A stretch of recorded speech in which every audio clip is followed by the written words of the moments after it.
तो चलिए आज एक ऐसी जगह की कहानी में चलते हैं जहां सन्नाटा भी चीखता हो। हम बात कर रहे हैं धनकर गांव की एक ऐसी ही डरावनी कहानी की, एक शापित हवेली की जहां खौफ, बस खौफ ही असली है। और कहानी की शुरुआत होती है इसी एक लाइन से। ये सिर्फ एक चीख नहीं है, सोचिए, ये वो डर है, वो गूंज है जिसने पूरे गांव को जकड़ रखा है। ये बताती है कि हवेली के अंदर कैसे कैसे काले राज दफन हैं और वो सदियों पुराना शाप जो उस पर लगा है। तो कहानी के पहले हिस्से में हम देखेंगे कि आखिर ये माहौल है कैसा और कौन है वो लोग जो गांव के इस डर से टकराने की हिम्मत जुटा रहे हैं। तो कहानी के सेंटर में है तीन दोस्त। एक है सुरभि, जो भूत प्रेत की इन बातों को बिल्कुल नहीं मानती, उसे ये सब अंधविश्वास लगता है। और उसके साथ हैं उसके दो दोस्त अर्जुन और विक्रम।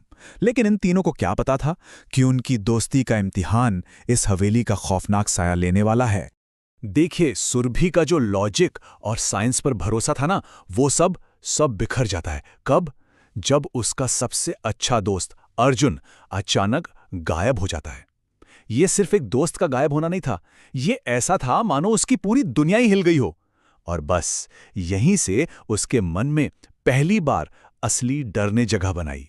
और कहानी में असली टेंशन तब शुरू होती है जब एक रात तूफानी बारिश में भीगता हुआ, डर से कांपता हुआ विक्रम सुरभि के दरवाजे पर दस्तक देता है। वो कहता है कि उसने हवेली के पास कुछ देखा है, कुछ ऐसा जो वो भूल नहीं पा रहा। और उसे पक्का यकीन है कि अर्जुन उसी डरावनी हवेली के अंदर है। तो बस यहीं से कहानी उस मोड़ पर पहुंचती है जहां से वापस आना नामुमकिन है। सुरभि और विक्रम फैसला कर लेते हैं कि वो उस हवेली में जाएंगे, उस जगह जहां जाने की हिम्मत आज तक किसी ने नहीं की। अब सोचिए वो मंजर, जैसे ही वो हवेली के पास पहुंचे, हवा एकदम ठंडी हो गई और एक अजीब सा सन्नाटा पसर गया। और फिर एक डरावनी चरमुराने की आवाज के साथ हवेली के वो भारी भरकम दरवाजे अपने आप खुल गए, मानो कोई अनदेखी शक्ति उन्हें अंदर बुला रही हो, अपनी अंधेरी दुनिया में। हवेली के अंदर का हाल तो और भी बुरा था। हर तरफ धूल और मौत जैसा सन्नाटा।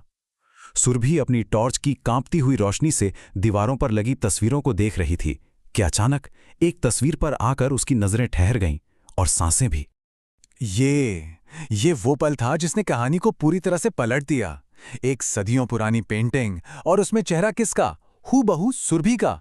सोचिए, ये कोई इत्तेफाक तो हो ही नहीं सकता। ये एक ऐसा सच था जो उसके खुद के होने पर सवाल उठा रहा था।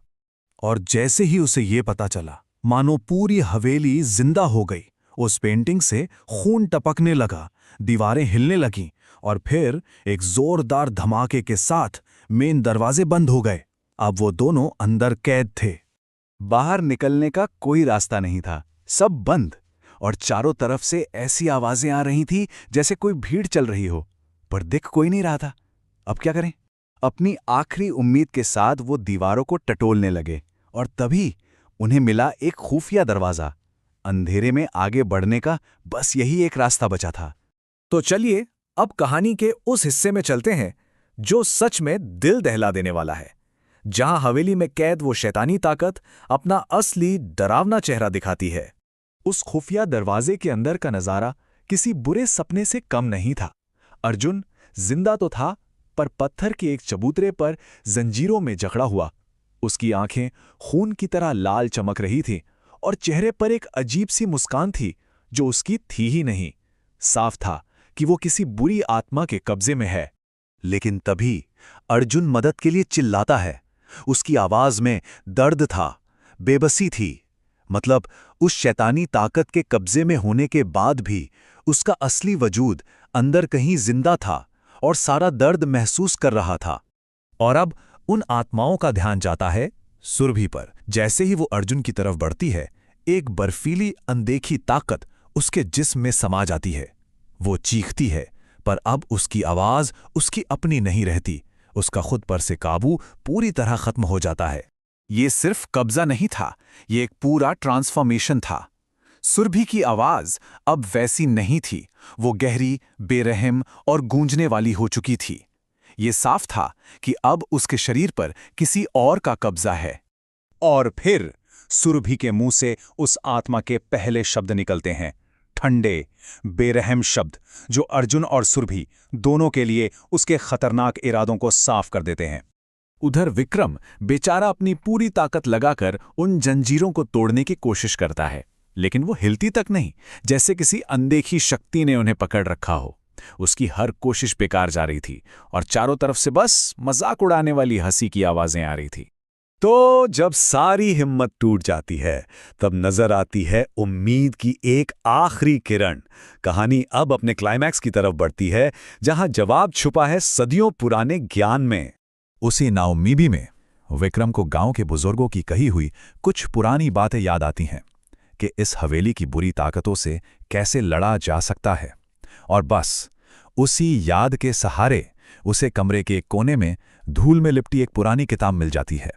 अब विक्रम के पास एक प्लान था, खतरनाक लेकिन सीधा। उसे बस उस किताब में लिखे हुए मंत्रों को सही तरीके से पढ़ना था और शायद वो अपने दोस्तों को बचा सकता था। और फिर आता है आखिरी टकराव का पल।